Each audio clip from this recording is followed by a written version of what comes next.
کہا جاتا ہے کہ آپ کے نزدیک جمعے کا ممبر صرف حکمرانوں کے لیے یا ان کے مقرر کردہ نمائندوں کے لیے خاص ہے.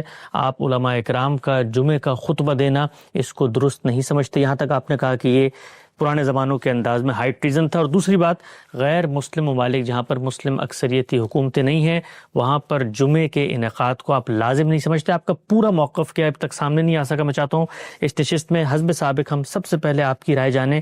کہتے کیا ہیں آپ، استدلال کیا ہے؟ یہ بھی بالکل وہی معاملہ ہے جو تراویح کی نماز کے باب میں زیر بحث آیا ہے. میں نے کوئی اختلاف نہیں کیا، میں نے کوئی نیا اجتہاد بھی نہیں کیا، میں نے اصل حقیقت کو واضح کرنے کی کوشش کی ہے. اچھا. جس طرح میں نے اس سے پچھلی ایک نشست میں بتایا تھا کہ تراویح کے نماز کے بارے میں نے یہ بتانے کی صحیح کی ہے کہ اس کی حقیقت کیا ہے. رسالت مآب صلی اللہ علیہ وسلم کے زمانے میں یہ نماز کس طرح پڑھی جا رہی تھی، بعد کے زمانوں میں کیا ہوا، ہمارے ہاں جو روایت قائم ہو چکی ہے وہ اپنی کیا تاریخ رکھتی ہے. یہی صورتحال جمعے کی ہے. چنانچہ میں پہلے آپ کو یہ بتاتا ہوں کہ میں نے اپنی کتاب میزان میں جمعے کو کس طرح بیان کیا ہے. اچھا. یہ ظاہر ہے کہ ایک ایسی نماز ہے جس کا ذکر قرآن میں بھی ہے، جس کو ایک سنت کے طور پر جاری کیا گیا ہے. اس کی بڑی غیر معمولی اہمیت ہے. دین میں جب کوئی چیز اس اہمیت کی حامل ہے تو یہ ضروری ہے کہ اس کو اس کی اصل کے لحاظ سے پورے تدبر کے ساتھ سمجھ لیا جائے. ٹھیک. جب آپ اس کو سمجھ لیں گے تو میں نے جو کچھ وقتاً فوقتاً کہا ہے وہ بھی واضح ہو جائے گا. میں نے لکھا ہے جمعے کے دن مسلمانوں پر لازم کیا گیا ہے کہ نماز ظہر کی جگہ وہ اسی دن کے لیے خاص ایک اجتماعی نماز کا اہتمام کریں. اچھا. ہم پر جو 5 نمازیں فرض کی گئی ہیں ان کے بارے میں ہم جانتے ہیں کہ وہ گھر میں بھی پڑھی جا سکتی ہیں، تنہا بھی ادا کی جا سکتی ہیں. یہ بالکل صحیح ہے کہ اگر معبد قریب ہے یا چند لوگ جمع ہیں تو اسی بات کی ترغیب دی گئی ہے اور اس کو بہت باعث اجر قرار دیا گیا ہے کہ ہم وہ نماز جماعت کے ساتھ پڑھیں، ہم معبد میں جا کر پڑھیں. تاہم نماز اگر تنہا بھی پڑھ لی جائے تو ادا ہو جاتی ہے. جمعے کے بارے میں یہ نہیں ہے. جمعے کی نماز اپنی ابتدا ہی سے ایک اجتماعی نماز ہے. اس میں جماعتی ہونی ہے. اس کو جا کر کسی دوسری جگہ پڑھنا ہے جہاں پر اس کا خصوصی اہتمام ہوگا. وہ کوئی مسجد بھی ہو سکتی ہے، وہ کوئی کھلا میدان بھی ہو سکتا ہے. یہ چونکہ ایک اجتماعی نماز ہے تو اب یہ نماز کس مقصد کے لیے لازم کی گئی ہے، اس کے لیے کیا سنت قائم کی گئی ہے، اس کو جاننا ضروری ہے. جمعے کے دن مسلمانوں پر لازم کیا گیا ہے کہ نماز ظہر کی جگہ وہ اسی دن کے لیے خاص ایک اجتماعی نماز کا اہتمام کریں. اس نماز کے لیے جو طریقہ شریعت میں مقرر کیا گیا ہے وہ یہ ہے. ظہر کی نماز 4 رکعت ہے. یہ نماز 4 رکعت نہیں ہے، یہ اس کی جگہ لے لیتی ہے. یعنی جب ہم یہ نماز پڑھتے ہیں تو پھر ظہر کی نماز اس دن ختم ہو جاتی ہے. یہ نماز 2 رکعت پڑھی جائے گی. نماز ظہر کے برخلاف اس کی دونوں رکعتوں میں قرات جہری ہوگی. یہ ایک دوسرا اختلاف ہوا. یعنی ہم جو نمازیں عام حالات میں پڑھتے ہیں، شب و روز ادا کرتے ہیں، ان میں ظہر اور عصر میں قرات سری ہوتی ہے، جہراً قرات نہیں کی جاتی. یعنی آواز قرآن مجید کی تلاوت میں بلند نہیں کی جاتی. اس میں البتہ قرات جہری ہوتی ہے، بلند آواز سے قرات کی جاتی ہے. نماز کے لیے تکبیر کہی جائے گی. یہ کیوں وضاحت کرنا ضروری ہوا؟ اس لیے کہ عیدین کی نماز کے لیے تکبیر نہیں کہی جاتی. وہ بھی اجتماعی نمازیں ہیں، وہ بھی مسلمان باہر جا کر پڑھتے ہیں، ان کے لیے بھی خصوصی قانون ہے. لیکن ان میں یہ واضح ہے کہ سنت یہی قائم کی گئی ہے کہ تکبیر نہیں کہی جاتی. نماز کے لیے تکبیر کہی جائے گی. نماز سے پہلے حاضرین کی تذکیر و نصیحت کے لیے امام 2 خطبے دے گا. 2 خطبے دیے جاتے ہیں. یعنی اس کا طریقہ یہ ہوتا ہے کہ امام پہلے جو کچھ اس نے تذکیر و نصیحت کے لیے کہنا ہے وہ کہتا ہے، پھر تھوڑی دیر کے لیے بیٹھ جاتا ہے، پھر کھڑا ہوتا ہے اور دوسرا خطبہ دیتا ہے۔ یہ دوسرا خطبہ کیا ہے؟ اس میں اجتماعی دعائیں کی جاتی ہیں۔ ٹھیک۔ ہمارے ہاں چونکہ یہ طریقہ نہیں رہا کہ نماز کے بعد جیسے لوگ بالعموم دعا کرتے ہیں وہ دعائیں کی جائیں، نماز کے اندر دعائیں کی جاتی ہیں، اور یہ چونکہ ایک اجتماعی نماز ہے تو اس میں اسی لیے 2 خطبوں کو سنت کی حیثیت سے جاری کیا گیا، ایک تذکیر و نصیحت کے لیے، دوسرا اجتماعی دعاؤں کے لیے۔ اس میں حمد و ثنا کے کلمات کہنے کے بعد کچھ ابتدائی نوعیت کی بات کرنے کے بعد دعائیں کی جاتی ہیں بالعموم۔ یہ 2 خطبے ہیں۔ نماز سے پہلے امام حاضرین کی تذکیر و نصیحت کے لیے 2 خطبے دے گا۔ یہ خطبے کھڑے ہو کر دیے جائیں گے۔ پہلے خطبے کے بعد اور دوسرا خطبہ شروع کرنے سے پہلے امام چند لمحوں کے لیے بیٹھے گا۔ نماز کی اذان اس وقت دی جائے گی جب امام خطبے کی جگہ پر آ جائے گا، یعنی جس وقت امام مسجد میں آ جاتا ہے یا جہاں جمعے کا اہتمام کیا جا رہا ہے وہاں پہنچ جاتا ہے، وہ خطبہ دینے کے لیے کھڑا ہونے لگتا ہے تو اس سے پہلے اذان دی جاتی ہے۔ جمعے کی اصل اذان یہی ہے۔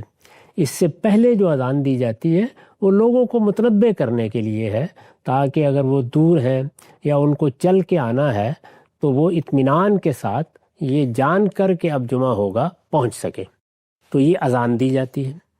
اذان ہوتے ہی تمام مسلمان مردوں کے لیے ضروری ہے کہ ان کے پاس اگر کوئی عذر نہ ہو تو اپنی مصروفیات چھوڑ کر نماز کے لیے حاضر ہو جائیں۔ خواتین بھی آئیں گی، آ سکتی ہیں۔ عیدین میں بھی رسالت مآب صلی اللہ علیہ وسلم نے انہیں آنے کی ترغیب دی ہے، لیکن ان پر اس طرح کی اجتماعی نمازوں میں شریک ہونا لازم نہیں کیا گیا۔ ٹھیک۔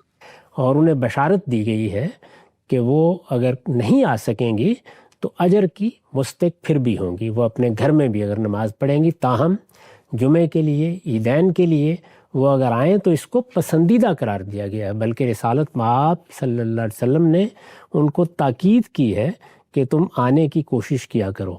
اس میں اگر انہوں نے اپنا کوئی عذر بھی پیش کیا ہے تو آپ نے یہ کہا ہے کہ تم آ جاؤ اور آ کر جو کچھ تذکیر و نصیحت کی بات ہوتی ہے اس کو سن لیا کرو۔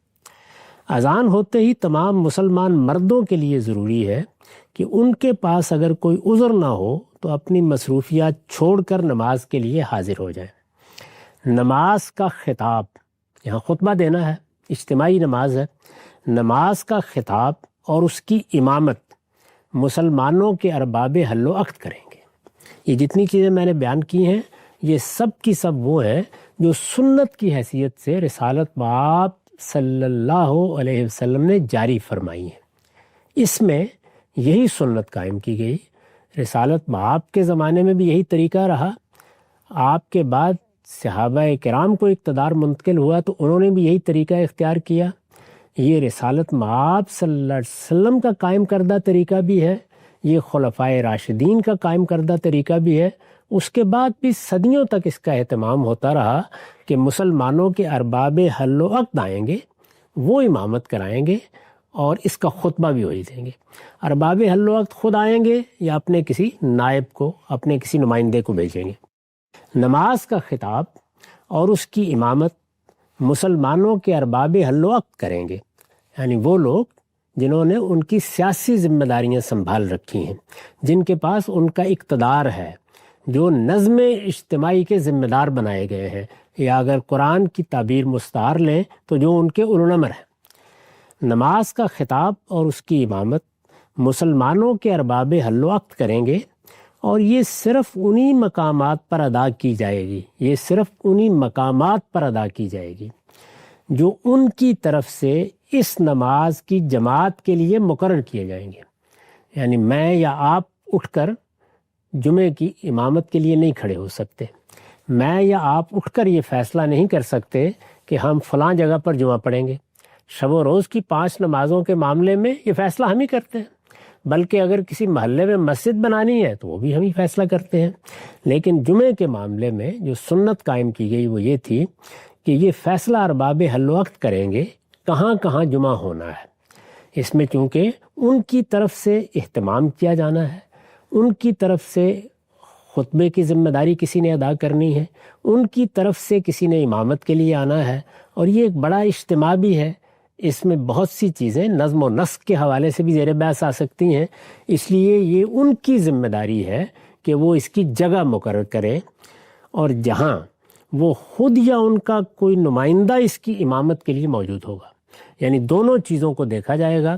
ایک یہ کہ انہوں نے حالات کے لحاظ سے، انہوں نے اپنی سلطنت کے مختلف حصوں کے لحاظ سے، انہوں نے شہروں اور دیہات کے لحاظ سے، انہوں نے لوگوں کی سہولت کے لحاظ سے کون سی جگہ مقرر کی ہے جہاں جمعہ ادا کیا جائے گا، اور یہ کہ ان کی طرف سے کیا وہاں حاضری ہو سکے گی، یہ چونکہ ان کی ذمہ داری ہے تو اس تمام معاملے میں انہی کو فیصلہ بھی کرنا ہے۔ یہ بھی سنت قائم کی گئی۔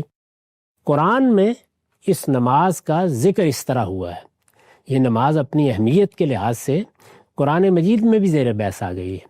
اس میں مسلمانوں سے کوتاہی ہوئی، رسالت مآب صلی اللہ علیہ وسلم خطبہ دے رہے تھے، کوتاہی ہوئی تو قرآن مجید میں ذکر بھی ہوا، تاکید بھی کی گئی، اور یہ بتایا گیا کہ اس اجتماعی نماز کی کتنی اہمیت ہے۔ قرآن کے الفاظ ہیں، یہ سورہ جمعہ ہے، 9 سے 10 آیات ہیں۔ یا ایھا الذین آمنوا اذا نودی للصلاۃ من یوم الجمعۃ فاسعوا الی ذکر اللہ وذروا البیع ذالکم خیر لکم ان کنتم تعلمون فاذا قضیت الصلاۃ فانتشروا فی الارض وابتغوا من فضل اللہ واذکروا اللہ کثیرا لعلکم تفلحون۔ ترجمہ ہے، ایمان والو پیغمبر کی قدر پہچانو، اور جمعے کے دن جب اس کی طرف سے نماز کے لیے اذان دی جائے تو اللہ کے ذکر کی طرف مستعدی سے چل کھڑے ہو اور خرید و فروخت چھوڑ دو، یہ تمہارے لیے بہتر ہے اگر تم جانو۔ پھر جب نماز ختم ہو جائے تو زمین میں پھیل جاؤ اور اللہ کا فضل تلاش کرو، اور اللہ کو کثرت سے یاد کرتے رہو تاکہ تم فلاح پاؤ۔ یہ اس نماز کے بارے میں قانون ہے۔ میں نے عرض کیا کہ میں نے اس میں وہ چیزیں بیان نہیں کی جو اخبار احاد میں آئی ہیں اور جن میں رسالت مآب صلی اللہ علیہ وسلم نے اس کی اہمیت واضح کی ہے، یا اس کے بارے میں کسی چیز پر توجہ دلائی ہے، یا اس کے بعض آداب بتائے ہیں۔ وہ ضروری چیزیں جو رسالت مآب صلی اللہ علیہ وسلم نے اختیار فرمائی، سنت کے طور پر ان کو جاری کیا، اور جن کے بارے میں یہ کہا جا سکتا ہے کہ یہ گویا نماز جمعہ کو ادا کرنے کا وہ طریقہ ہے جو شارع نے مقرر کر دیا ہے۔ اس کو سمجھ لینے کے بعد اب یہ دیکھیے کہ ہمارے ہاں یا ہماری علمی تاریخ میں جب عبادات کو فقہا دیکھتے ہیں تو وہ کیا چیزیں ہیں جو اپنے فہم کے لحاظ سے متعین کرتے ہیں۔ یہ میرا طریقہ ہے، یعنی میں کیا طریقہ اختیار کرتا ہوں کہ جو مقرر کردہ طریقہ ہے وہ بیان کر دیتا ہوں، اس کے بعد پھر فقہی معاملات زیر بحث آتے ہیں۔ وہ جیسے دیکھتے ہیں اس میں سب سے پہلے وہ ایک ایک چیز کی اجزاء میں اس کو متعین کر کے قدر و قیمت بھی طے کرتے ہیں۔ مثال کے طور پر فلاں چیز نماز کے لیے شرط ہے، یہ صرف جمعے کا معاملہ نہیں ہے بلکہ تمام عبادات میں ایسے ہی ہے، فلاں چیز نماز کے لیے شرط ہے، جیسے حج کے لیے احرام شرط ہے، جیسے نماز کے لیے وضو شرط ہے۔ تو شرائط کو متعین کریں گے، کیا چیزیں ایسی ہیں کہ جو اگر نہ ہوئیں تو نماز ہی نہیں ہوگی، حج ہی نہیں ہوگا۔ شرائط متعین کرتے ہیں۔ پھر کیا کرتے ہیں؟ پھر یہ کرتے ہیں کہ ایک سنت کا یا اللہ تعالیٰ کے مقرر کردہ طریقے کا جائزہ لیتے ہیں، اور پھر مختلف دلائل سے یہ متعین کرتے ہیں کہ اس میں کیا چیزیں فرائض ہیں۔ یہ آپ کے علم میں ہے کہ نماز کے فرائض وہ قرآن مجید کی آیات سے متعین کرتے ہیں۔ جی، یہی معاملہ باقی چیزوں کا ہوتا ہے۔ احناف کے یہاں ایک خاص تعبیر ہے واجب کی، جی، چنانچہ اس کا بھی ایک مقام ہے، وہ واجبات طے کرتے ہیں۔ آپ نے سنا ہوگا کہ جب سجدہ سہو کے بارے میں بات ہوتی ہے تو یہ بتایا جاتا ہے کہ یہ اس وقت کیا جائے گا جب کوئی واجب کسی نے چھوڑ دیا ہے، یعنی فرائض میں سے کوئی چیز رہ گئی ہے تو نماز دہرائی جائے گی، لیکن اگر واجب چھوڑ دیا ہے تو سجدہ سہو کیا جا سکتا ہے۔ اسی طرح کیا چیزیں ہیں کہ جو رسالت مآب صلی اللہ علیہ وسلم نے لازم بھی نہیں کی، ان کے بارے میں یہ بھی نہیں کہا جا سکتا کہ ان کو چھوڑ دیا تو اس کی تلافی کرنی ضروری ہے، لیکن وہ آپ کا اسوہ ہے، اس کو وہ اپنے طریقے پر بالعموم سنتی کے لفظ سے تعبیر کرتے ہیں، تو نماز کے سنن بیان کریں گے۔ یہاں سنت کا لفظ اس معنی میں نہیں ہے جس میں دین کے ماخذ میں یہ لفظ بولا جاتا ہے، بلکہ اس مفہوم میں جس میں اسوہ کا لفظ بولتا ہوں، اس کو بھی متعین کرتے ہیں۔ اسی طرح وہ چیزیں جو رسالت مآب صلی اللہ علیہ وسلم نے کبھی کہی ہیں یا ان کے بارے میں پسندیدگی کا اظہار کیا ہے، ان کو بھی مستحبات کی فہرست میں رکھ کے بیان کیا جاتا ہے۔ یہ ان کا طریقہ ہے۔ ظاہر ہے کہ وہ جمعے کو بھی ایسے ہی دیکھیں گے۔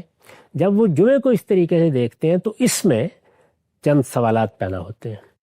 ان میں سے 2 سوالات ایسے ہیں جو بڑی اہمیت اختیار کر گئے۔ میں نے یہاں پر جو عبارت آپ کو سنائی ہے اس کو ذرا پھر سنیے، میں نے اس کو کس طرح دیکھا ہے اور فقہا کیسے دیکھتے ہیں۔ میں نے لکھا ہے اور میں یہ سنا چکا ہوں، دہرا رہا ہوں تاکہ بات واضح ہو جائے۔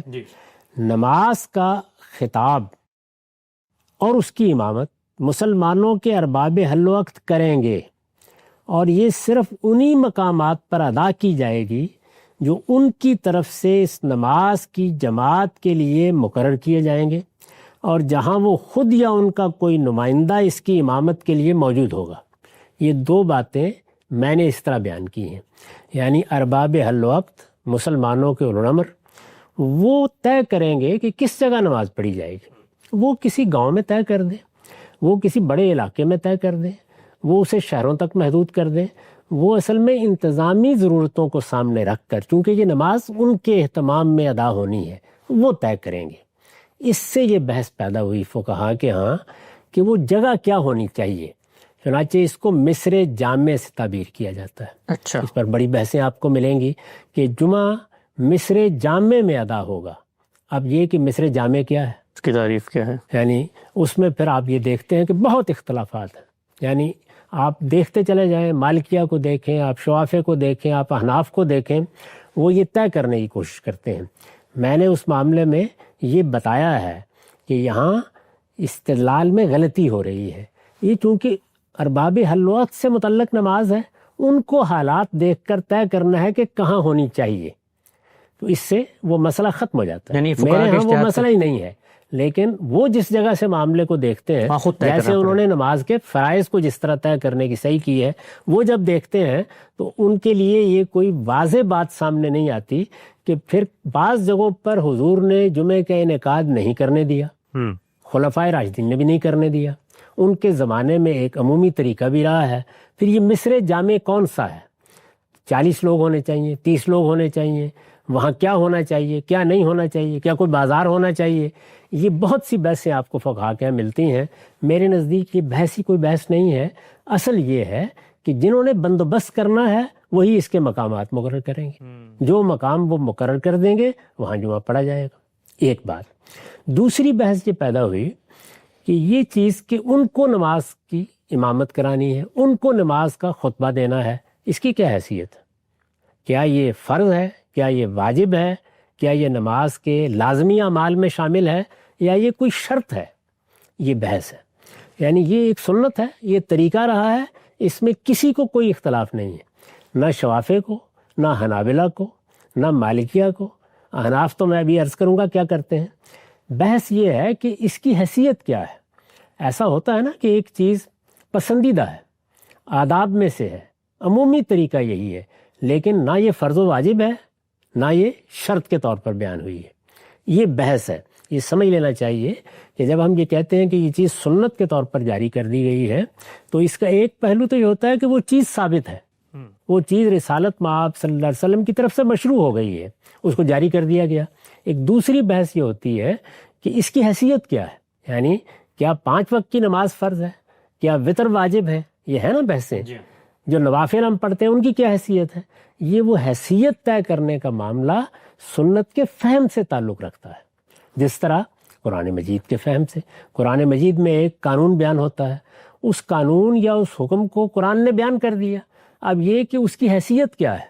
اللہ تعالیٰ نے یہیں جمعے کی نماز کے بارے میں فرمایا کہ جب جمعے کی نماز ہو جائے تو تم جاؤ اور اللہ کا فضل تلاش کرو، تو یہ اللہ تعالیٰ نے کوئی ہدایت فرما دی ہے، یہ استحباب کا حکم ہے، کیا یہ لازم ہو گیا ہے، یہ اجازت دی ہے، یہ محض بیان واقعہ ہے کہ لوگوں نے آنا ہے، ان کو پابند کیا گیا، تو یہی کہا جائے گا کہ اس کے بعد کوئی پابند نہیں ہو گئے تم، جاؤ اور جا کے اللہ کا فضل تلاش کرو۔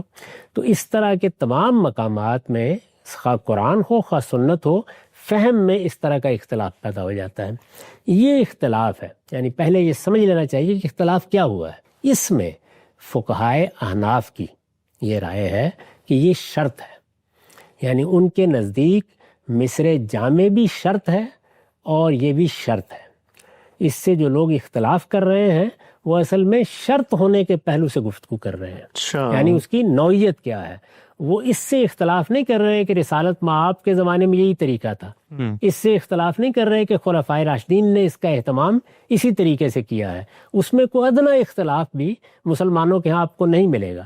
جو اختلاف ہے وہ یہ ہے کہ اس کی حیثیت کیا ہے، یعنی یہ بات کہ مسلمانوں کے حکمران کو آ کر خطبہ دینا ہے، مسلمانوں کے حکمران یا اس کے نمائندے کو آ کر اس نماز کی امامت کرنی ہے۔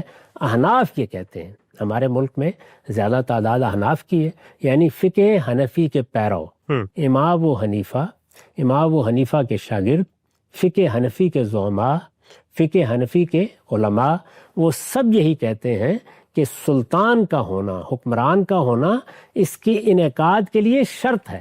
وہ اگر ہوگا تو جمعہ ہوگا، نہیں تو ظہر پڑی جائے گی۔ اچھا، یہ ہے ان کا نقطہ نظر۔ میں آپ کو بدائع الصنائع کی پہلی جلد سے 261 صفحے پر یہ الفاظ سنا لیتا ہوں۔ وہ کہتے ہیں وَأَمَّا السُّلطان، یعنی یہ بات کہ جمعے کی نماز کے لیے مسلمانوں کا سلطان آئے گا، یہ بات کہ مسلمانوں کے اقتدار کے اہتمام میں یہ پڑھی جائے گی، یہ بات کہ اس کی امامت اور اس کا خطبہ مسلمانوں کے اولو الامر کے حوالے ہے۔ وَأَمَّا السُّلطان فَشَرْطُ أَدَاءِ الْجُمْلَہ، یہ جمعے کے ادا کرنے کے لیے شرط ہے۔ وَأَمَّا السُّلطان فَشَرْطُ أَدَاءِ الْجُمْعَہ عِندَنَا، یہ انہوں نے وضاحت کی ہے کہ دوسرے فقہا کے ہاں تو یہ نہیں ہے، لیکن ہم اس کو شرط کے طور پر مانتے ہیں۔ حتیٰ لا یجوز اقامتها بدون حضرت ہی او حضرت نائب ہی، یعنی ہمارے نزدیک اس کی اقامت جائز ہی نہیں ہے جب تک کہ حکمران موجود نہ ہو، وہ آئے آ کے امامت کرائے، خطبہ دے، یا وہ اپنے کسی نائب، اپنے کسی نمائندے کو بھیجے۔ اس کو وہ شرط کے طور پر بیان کرتے ہیں۔ میں نے اس جانب اپنے ملک میں لوگوں کو توجہ دلائی ہے کہ اصل قانون یہ ہے، احناف اس کو اس طریقے سے دیکھتے ہیں، میں کس طریقے سے دیکھتا ہوں وہ میں نے بیان کر دیا، لیکن احناف تو اس کو شرط کے طور پر بیان کرتے ہیں۔ ان کے نزدیک یہ ایسے ہی ہے جیسے وضو کرنا نماز کے لیے شرط ہے، اسی طریقے سے سلطان، مسلمانوں کا حکمران، اس کی طرف سے اہتمام، اس کے کسی نائب کا آ کر امامت کرانا، خطبہ دینا، یہ جمعے کے شرائط میں سے ہے۔ اگر کسی جگہ یہ شرط پوری نہیں ہوتی تو وہاں جمعہ نہیں پڑھا جا سکتا۔ ان کے الفاظ ہیں لا یجوز اقامتها، یعنی اس طرح کی جگہوں پر یا اس طرح کی صورتحال میں جمعے کی اقامت جائز ہی نہیں ہے۔ گویا جواز اور عدم جواز کا مسئلہ پیدا ہو جاتا ہے۔ شرائط میں یہی چیز ہے، اگر وضو نہیں ہے تو آپ نماز نہیں پڑھ سکتے، پھر یا آپ تیمم کریں گے، کوئی دوسری صورت بتائی جائے گی، یا پھر کوئی رخصت ہوگی۔ لیکن یہ کہ جو چیز شرط ہے وہ جب تک پوری نہیں ہو جاتی اس وقت تک وہ عبادت ادا ہی نہیں کی جا سکتی۔ احناف کا نقطہ نظر یہ ہے۔ اس میں ظاہر ہے کہ یہ بحث پیدا ہو جاتی ہے کہ اگر کسی جگہ مسلمانوں کے حکمران اپنی اس ذمہ داری کو پورا نہ کرے، اگر وہ غفلت اختیار کر لیں، جس طرح کے بہت سے مسلمان ملکوں میں بھی صورتحال پیدا ہوئی اور ہمارے یہاں خاص طور پر پیدا ہوئی، یعنی بر صغیر میں، ایسا ہی معاملہ جب غیر مسلم ملکوں میں جا کر مسلمان آباد ہوتے ہیں تو وہاں سامنے آ جاتا ہے۔ یعنی ان ملکوں میں مسلمانوں کی حکومت ہی نہیں ہے، وہاں کسی کے غفلت یا کسی کے تساہل اختیار کرنے کا بھی سوال نہیں ہے، غیر مسلموں پر جمعہ فرض نہیں کیا گیا، تو وہاں کیا ہوگا؟ یعنی مسلمان ظہر ہی پڑھیں گے یا وہ جمعے کا اہتمام کر سکتے ہیں؟ یہ مسئلہ ہے جس کا تعلق اجتہاد سے ہے۔ ہم جمعے کے موضوع پر گفتگو کا آغاز کیا، یہیں سے موضوع کو آگے بڑھاتے ہیں۔ ہم سب بہت شکریہ آپ کے وقت کا۔ ہم سب یہ بات تو آپ نے بتائی کہ جو سنت جاری کی گئی ہے اس میں جمعے کا انعقاد حکمران یا اس کا مقرر کردہ کوئی امام کرے گا، یہی آپ کی رائے ہے، یہی ہمارے علم کی رائے ہے۔ ماضی کے علماء کے حوالے بھی آپ نے پیش کیے تھے۔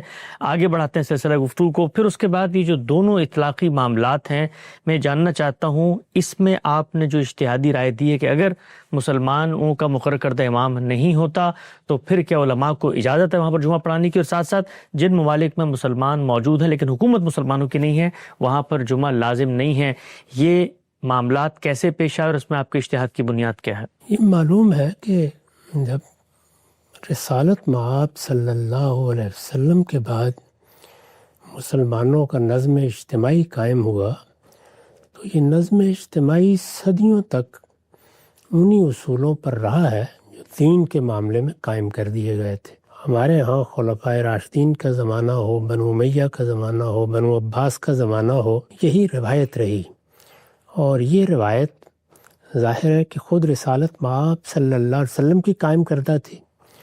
فقہا نے جب اس پر کام کرنا شروع کیا ہے تو اس میں جیسا کہ میں نے پچھلی دفعہ عرض کیا تھا، یہ بحث ہوئی کہ جو سنت قائم کی گئی ہے، خواہ وہ نماز میں ہے، خواہ وہ روزے میں ہے، خواہ وہ جمعے میں ہے، عیدین میں ہے، حج و عمرہ میں ہے، اس میں کون سی چیزیں شرط کی حیثیت رکھتی ہیں، کون سی چیزیں فرائض کی حیثیت رکھتی ہیں۔ میں نے عرض کیا تھا کہ احناف کے ہاں ایک اصطلاح واجب کی بھی ہے، اسی طریقے سے ہماری فقہ میں وہ چیزیں طے کی جاتی ہیں۔ اس میں اگر آپ غور کریں تو ایک نتیجہ یہ بھی نکلتا ہے کہ جب کسی چیز کے بارے میں بعض فقہا یہ رائے قائم کر لیتے ہیں کہ یہ کوئی شرط کی نوعیت کی چیز نہیں ہے، یہ فرض ہے یا واجب ہے، تو وہ اس کے لحاظ سے پھر معاملہ بھی کرتے ہیں۔ احناف کا نقطہ نظر کیا ہے وہ میں نے واضح کر دیا تھا، وہ اس کو ہمیشہ سے شرط مانتے رہے ہیں، وہ اس وقت بھی شرط ہی مانتے ہیں، ان کے اس نقطہ نظر میں کوئی تبدیلی نہیں آئی۔ یہ سوال پیدا ہوا کہ مسلمانوں کے حکمران اگر یہ ذمہ داری انجام دینے کے لیے تیار نہیں ہیں، ظاہر ہے کہ حکمرانوں کے اطوار میں، ان کے کام کرنے کے طریقوں میں وقت کے ساتھ انحطاط بھی آتا ہے، انحرافات بھی پیدا ہوتے ہیں۔ یہ ایک بڑی ذمہ داری ہے، اور یہ صرف ذمہ داری نہیں ہے بلکہ یہ حکمران کو ایک ایسی جگہ لا کر کھڑا کر دیتی ہے جہاں وہ فی الواقع عوام کے سامنے جواب دہ ہو جاتا ہے۔ یعنی اس میں جواب دہی کا پہلو بھی بڑا غیر معمولی ہے، اور خود لوگوں کے ساتھ مل کے اجتماعی طور پر اپنی بندگی کے اظہار کا پہلو بھی بڑا غیر معمولی ہے۔ یہ تو اس کے اندر چھپے ہوئے مقاصد ہیں، وہ مضمرات ہیں جن کو سامنے رکھ کر یہ سنت قائم کی گئی ہے۔ لیکن اگر حکمران اس درجے کے مسلمان نہ رہیں، یا اپنے اسلام کے بارے میں اس طرح متنبع نہ رہیں، یا اپنی ذمہ داریوں کے بارے میں ایسے حساس نہ رہیں جس طرح کے مختلف جگہوں پر ہوا ہے، تو پھر کیا کیا جائے؟ ایک یہ سوال تھا۔ پھر یہ کہ جہاں مسلمانوں کی حکمرانی قائم نہیں رہی پچھلے 200 سال میں، تو مسلمان اس صورتحال سے بھی دوچار ہوئے کہ ان کے بہت سے علاقوں پر مغربی قوموں نے آ کر اپنی حکومتیں قائم کر لیں، ان کی بادشاہتیں ختم ہو گئیں، ان کے حکمران ختم ہو گئے۔ یہ صورتحال جہاں پیدا ہوئی وہاں ظاہر ہے کہ وہی سوال جس کا میں نے ابھی ذکر کیا زیادہ سنگینی کے ساتھ سامنے آ جاتا ہے۔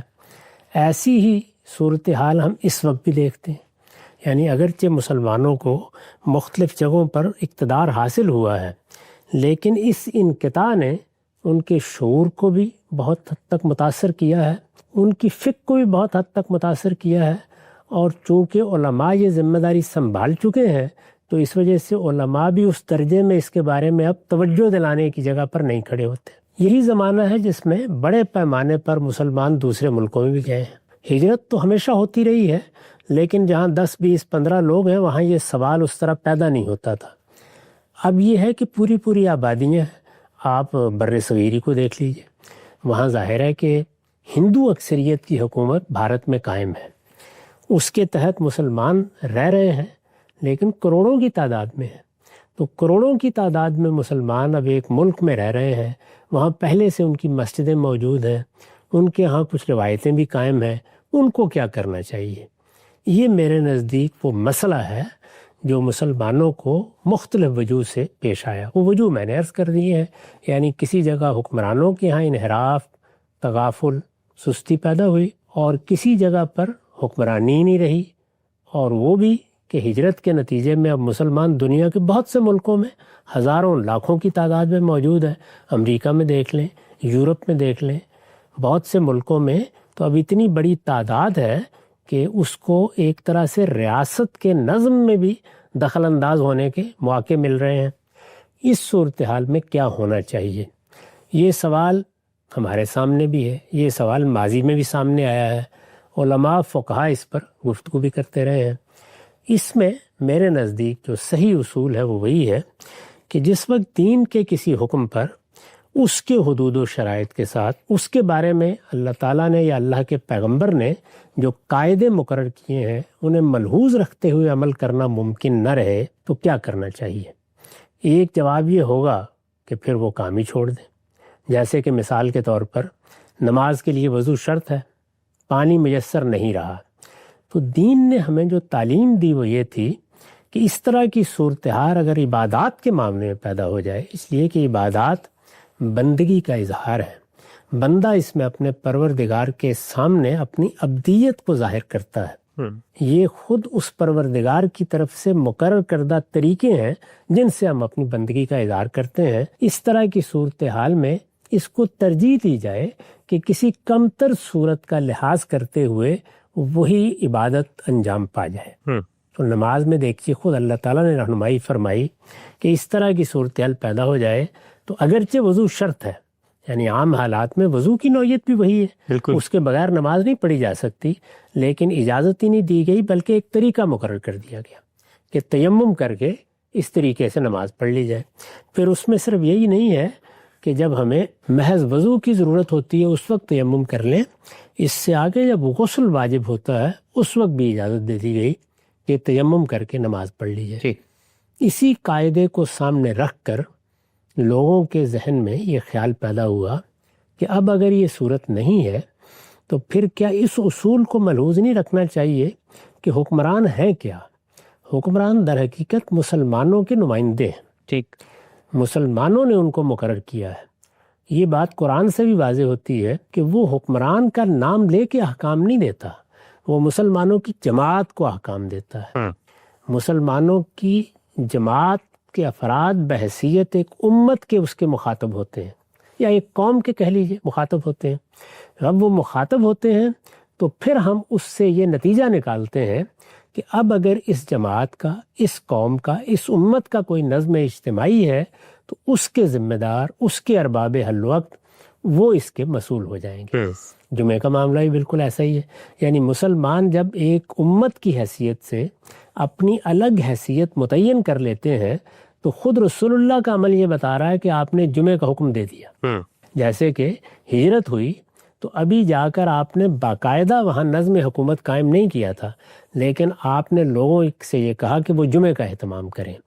اس سے یہ نتیجہ نکلتا ہے کہ اصلاً اس حکم کا مخاطب بھی مسلمان بحیثیت قوم، بحیثیت جماعت ہے. جب وہ بحیثیت جماعت ہے تو عام حالات میں تو یہی ہوگا اور یہی ہونا چاہیے کہ ان کا اگر کوئی اجتماعی نظم قائم ہے تو اس کے ذمہ دار آئیں اور اس کا اہتمام کریں. اگر وہ لوگ یہ ذمہ داری انجام نہیں دے رہے یا وہ موجود نہیں رہے تو مسلمان بحیثیت جماعت اس کا اہتمام کریں. اچھا، انہیں یہ کرنا چاہیے تاکہ ایک نماز جو اجتماعی نماز ہے، جو مسلمانوں کو مسجد کے ساتھ باقاعدہ متعلق کرتی ہے، اس لیے کہ وہ گھر میں پڑھی ہی نہیں جا سکتی، اس میں معبد اور مسجد یہ مسلمانوں کے لیے کم سے کم ہفتے میں ایک دن ان کی اجتماعیت کا مرکز بن جاتا ہے. تو اس وجہ سے اصل حکم کے مخاطب کی حیثیت سے ان کے فیصلے کو قبول کر لیا جائے اس معاملے میں، یعنی کمیونٹی، مسلمانوں کی جماعت وہ فیصلہ کر لے کہ کیا اس کا انعقاد ہونا ہے. اگر اس کا انعقاد ہونا ہے تو اس کی جگہ بھی وہ متعین کر دے گی، اور اپنی طرف سے جیسے حکمران کو یہ حق تھا کہ وہ اپنا نمائندہ مقرر کرے، اسی طرح مسلمانوں کی جماعت بھی یہ کام کر لے گی. یہ ایک اجتہادی اطلاق ہے جس کے تحت پھر علماء نے جمعہ پڑھانا شروع کیا. اس میں بہت بحثیں بھی رہی ہیں. میں نے پچھلے بار بھی عرض کیا تھا کہ یہ بحث رہی کہ ہم نے ایک اجتہاد کیا ہے، لیکن اس وقت تو اگر دیکھا جائے تو ظہر کی نماز فرض ہوتی ہے تو پھر احتیاطی طور پر ظہر بھی پڑھی جاتی رہی. ٹھیک. اس طرح کے نشیب و فراز رہے ہیں. آہستہ آہستہ لوگ اس کے عادی ہو گئے, پھر وہ جمعہ ہی پڑھنے لگ گئے. اور اب ہم یہ دیکھتے ہیں کہ جن ملکوں میں یہ نظم قائم نہیں ہے, بہت سے ملکوں میں تو وہی صورتحال ہے, وہاں حکمران ہی تقرر کرتے ہیں, جامع مسجد انہی کے اہتمام میں ہوتی ہے, ان کی اجازت کے بغیر کوئی وہاں جمعے کا انعقاد نہیں کر سکتا. جامع مسجد کہاں بننی ہے اس کی اجازت بھی وہی دیتے ہیں.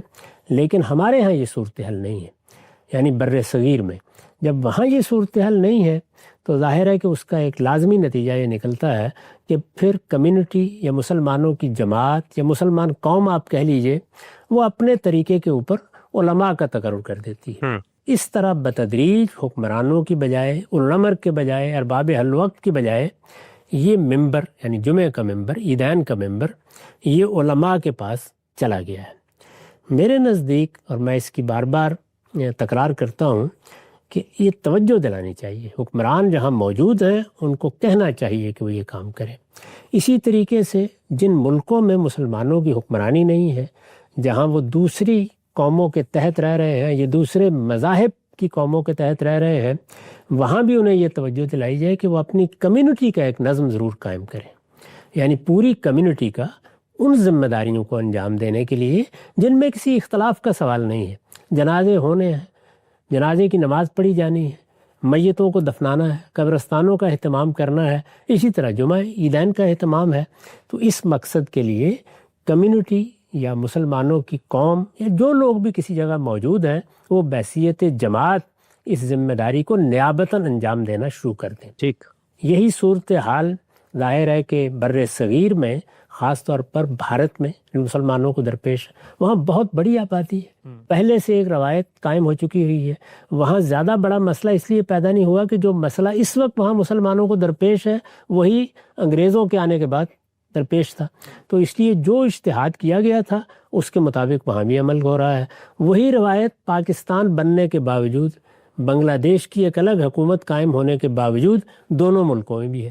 یعنی جو ممبر علماء کے پاس چلا گیا تھا وہ علمائی کے پاس ہے, اور علماء اس کو اب آسانی سے چھوڑنے کے لیے بھی تیار نہیں ہے. تو اس وجہ سے اس اجتہادی پہلو کو بھی واضح کیا جائے اور اس کے ساتھ اصل کی طرف توجہ بھی دلائی جائے, کیونکہ وہ بہت بڑی بات ہے کہ مسلمانوں کے حکمران اپنی اس ذمہ داری کو پہچانیں.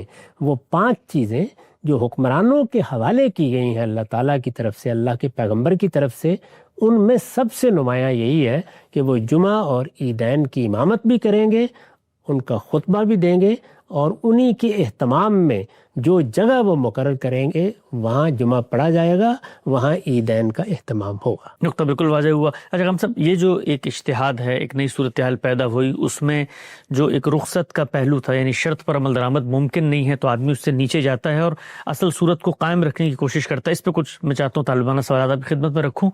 پہلی چیز یہ ہے کہ جو دین کے احکامات ہیں ان میں جب شرائط اللہ تعالیٰ نے رکھتی ہیں تو ان شرائط رکھنے کے پیچھے کوئی حکمت ہے, کوئی مقصدیت ہے, کوئی وجہ ہے. اگر وہ شرط نہیں پائی جاتی تو اس کام کا انعقاد نہیں ہونا چاہیے ہے. نماز کے باب میں تو چونکہ وہ فرض ہے, سب نے پڑھنی ہے اور حالت میں پڑھنی ہے, تو وہاں پر تو اگر ایک صورت پر عمل درآمد نہیں ہو رہا, وضو کے لیے پانی نہیں, تو چلیں آپ نیچے جائیں گے اور تیمم کر لیں گے, رخصت پر عمل درآمد ہو جائے گا. لیکن مثال کے طور پہ جہاد ہے, اب جہاد کے بارے میں بھی اللہ تعالیٰ نے شرط رکھی ہوئی ہے, سنت میں آتی ہے کہ بھئی آپ کا ایک حکمران ہوگا اور اس کا فیصلہ ہوگا, اور اگر وہ نہیں ہے تو پھر آپ پہلے حکومت قائم کریں گے. تو اب اگر یہی استدلال وہاں پر کیا جائے کہ چونکہ وہاں کچھ نہیں ہے اس لیے جتھے اٹھے اور اپنے طور پہ انہوں نے فریضہ انجام دینے کی کوشش کی, تو اس کے نتیجے میں حکم دینے کی جو غرض و غایت تھی وہ تو خراب ہو گئی تھی. جہاد کا تقابل تو اس لیے نہیں کیا جا سکتا کہ جہاد کے معاملے میں تو آپ کو تلوار اٹھانا ہوتی ہے, لوگوں کی جان لینے کے لیے آپ اقدام کرتے ہیں. ٹھیک. یہی معاملہ حدود کا ہے, وہاں پر بھی عدالتی فیصلہ چاہیے. اس کے نفاذ کے بہت سے حدود و قیود ہیں جو اگر حکمران کے سوا کسی اور کو ذمہ داری دے دی جائے تو شدید فساد کا باعث بن جائیں گے. یعنی وہاں مقابل میں کیا چیز ہے؟ فساد. اس لیے اس اصول کا اطلاق وہاں تو کسی حال میں کیا ہی نہیں جا سکتا. یعنی مسلمانوں کی حکومت ہوگی, وہ نظم قائم کرے گی, وہ معاملات کا ذمہ لے گی, وہ فیصلہ کرے گی. جو لوگ لڑنے کے لیے اٹھیں گے ان کے لیے بھی ضروری ہے کہ وہ کسی کے تحت ہوں, کسی کا سیاسی اقتدار ان پر قائم ہو. وہ اگر جرم کا ارتکاب کریں تو انہیں سزا دی جا سکے. اس لیے وہاں تو کسی اجتہاد کا کوئی سوال ہی نہیں ہے, الا یہ کہ کوئی بڑی اضطرار کی صورتحال پیدا ہو جائے جس کو علماء فقہا بیان بھی کرتے ہیں. میں نے بھی بارہا بیان کیا ہے. لیکن نماز, روزہ, حج, اس طرح کی جتنی چیزیں ہیں ان میں کسی فساد کا اندیشہ نہیں ہوتا. یعنی جو صورتحال بھی ہے اس میں بہرحال آدمی یہ کہتا ہے کہ اللہ کی عبادت ہے, کر لی ہم نے. اس کے باوس کہ کچھ فسادات اس میں بھی مضمر تھے اور وہ سامنے آئے. جی یعنی اس میں یہ پہلو سامنے آیا کہ مسلمانوں کی مذہبی قیادت پیدا ہو گئی. یعنی ایک ہے علماء کا پیدا ہونا. علماء تو ہر علم و فن کے پیدا ہوں گے, طب کے بھی ہوں گے, سائنس کے بھی ہوں گے, دین کے بھی ہوں گے. علماء کا وجود یہ تو سوسائٹی کی ناگزیر ضرورت ہے, بلکہ انسانیت کی ناگزیر ضرورت ہے. کیونکہ اللہ تعالیٰ نے علم کے معاملے میں قاعدہ یہی رکھا ہے کہ اس میں کچھ معلم ہوں گے, کچھ متعلم ہوں گے. لیکن اس جمعے کے ممبر کے علماء کے پاس جانے سے جو ایک فساد کا پہلو نمودار ہوا کسی درجے میں, وہ یہ تھا کہ مسلمانوں کی سیاسی قیادت کے مقابل میں مذہبی قیادت پیدا ہو گئی.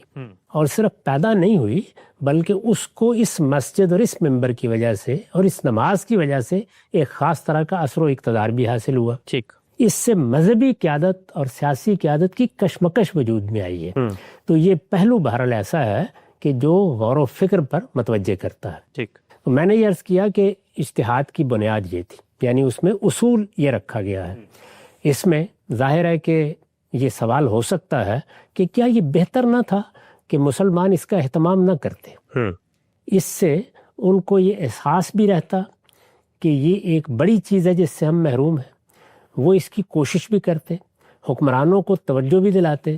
خود حکمرانوں کے لیے بھی یہ ایک الارم ہوتا کہ ہمیں اپنی ذمہ داری ادا کرنی ہے. اس طریقے سے وہ بھی غفلت شعار نہ بن جاتے. تو کیا یہ بہتر نہ ہوتا؟ یہ رائے کوئی شخص قائم کر سکتا ہے. اسی طرح جب ہم دوسرے ملکوں میں گئے ہیں تو وہاں پر بھی یہ کہا جا سکتا ہے کہ مسلمانوں کے مابین یہ جو فرقہ بندی بہت منظم ہو جاتی ہے, پھر اس کے نتیجے میں بعض جگہوں پر تشدد در آتا ہے. اس کا باعث بھی یہ اہتمام بنتا ہے.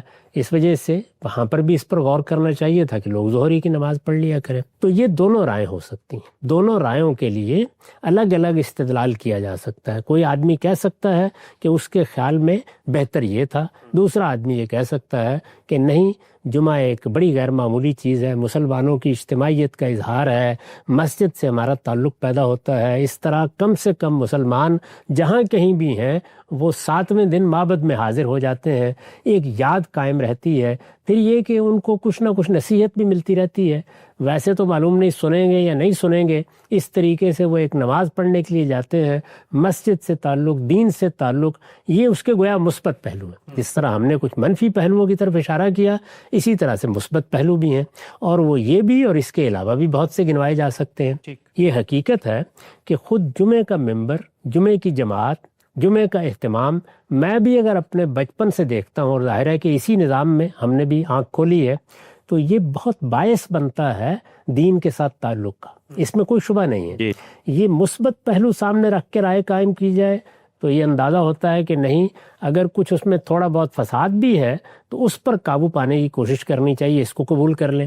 اس میں بھی ہمارے ہاں جو فقہا نے اصول قائم کیا, وہ بڑا عقلی اصول ہے کہ جب دونوں جانب معاملات اس نوعیت کے ہوں تو آپ ترجیح دیتے ہیں. اس میں ترجیح کس اصول پر دی جاتی ہے؟ وہی احمل البلیت ہے. یعنی ادھر بھی کچھ فساد کے پہلو ہیں, ادھر بھی کچھ فساد کے پہلو ہیں, ان میں سے کم تر پر اکتفا کر لیا جائے. تو یہ اصول اختیار کیا جائے تو اگر آپ بہت اندر اتر کے دیکھیں تو یہ معلوم ہوتا ہے کہ پھر بھی جو اجتہاد کیا گیا ہے وہ معلوم ہوتا ہے کہ باعث ترجیح بن سکتا ہے. یعنی جمعہ, نماز, مسجد سے تعلق, اس کا اہتمام, اس کے نتیجے میں جو مسلمانوں پر اچھے اثرات ہوتے ہیں وہ اس کے مقابلے میں بہت زیادہ ہیں جو ہم نے بعض مضمرات کی طرف اشارہ کیا جس میں کچھ فساد کے پہلو بھی چھپے ہوئے نظر آتے ہیں. تو میرے نزدیک ترجیح بھی قائم کی جا سکتی ہے. جہاں تک میری اپنی ذات کا تعلق ہے, اس رائے کو بہت اہمیت دینے کے باوجود, اس کو بار بار بیان کرنے کے باوجود, میں ایک اور پہلو سے بھی لوگوں کو توجہ دلاتا ہوں کہ وہ اس سے الگ نہ ہوں.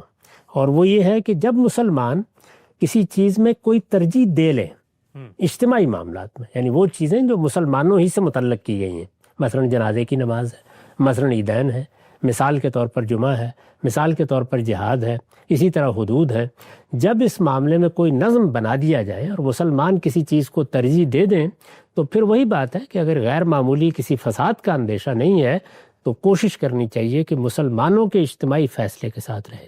اچھا، تو یہ دوسرا اصول ہے۔ اس کی دلیل تو کیا ہے؟ گویا اس لیے کہ ہمیں مسلمانوں کی جماعت اور مسلمانوں کی جمعیت کے ساتھ رہنے کا حکم دیا گیا ہے۔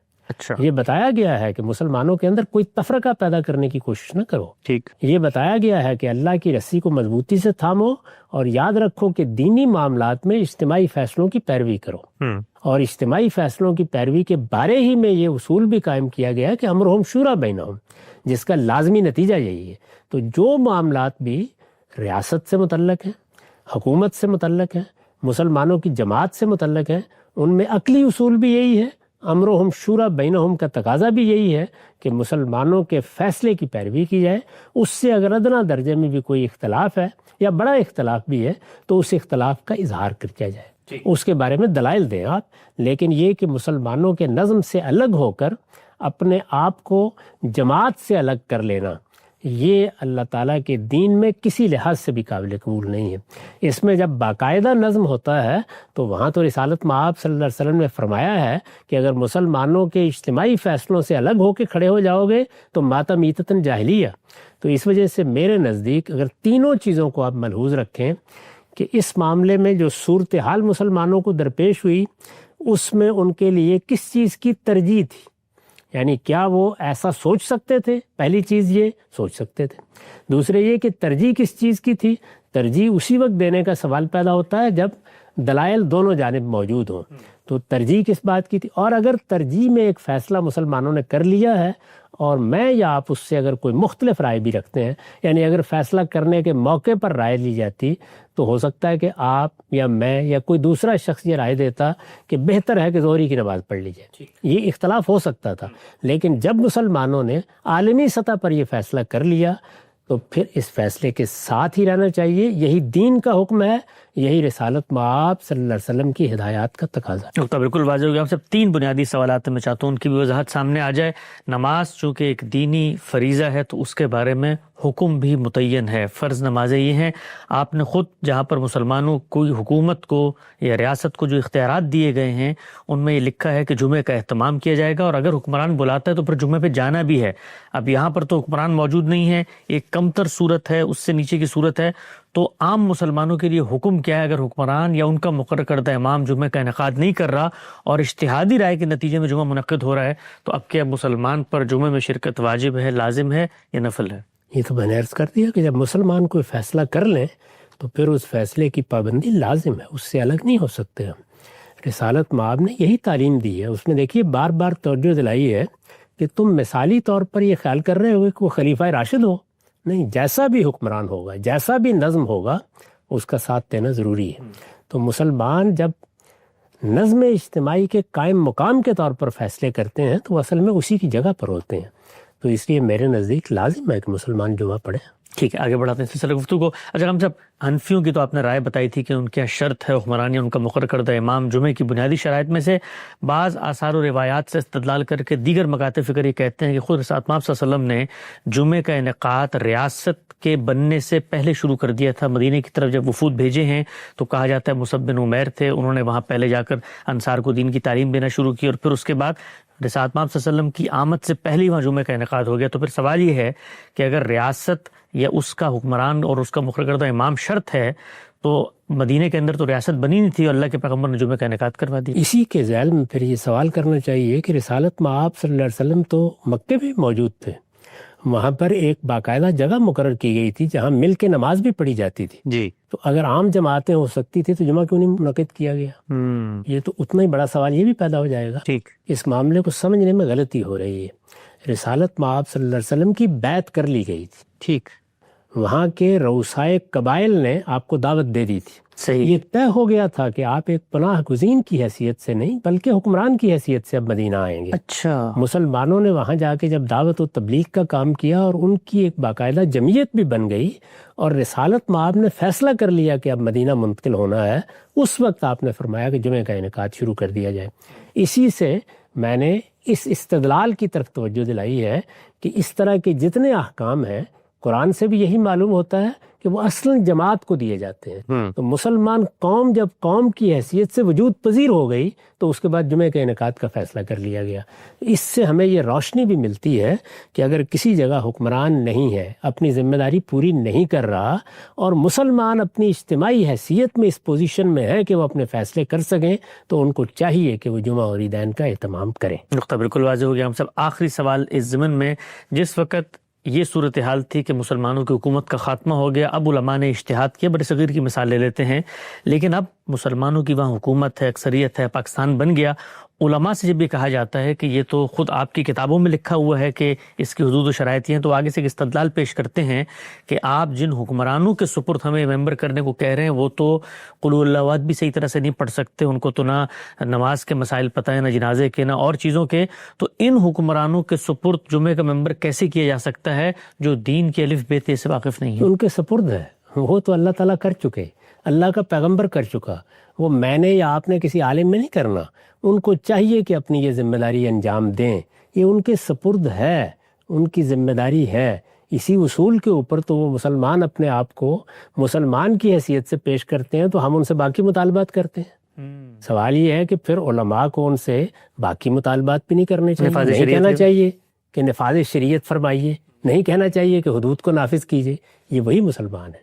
یعنی یہ جیسے بھی ہیں، جس طرح کے بھی ہیں، یہ اگر دنیا سے رخصت ہوں گے تو ان کے جنازے پڑھے جائیں گے اور پڑھانے کے لیے بھی آپ کھڑے ہوں گے. ان کو مسلمان مانا جاتا ہے، ان کی تکفیر تو کوئی شخص نہیں کرتا. تو جیسے کچھ بھی مسلمانوں کے حکمران جہاں کہیں ہیں، یہ ان کی دینی ذمہ داریاں ہیں.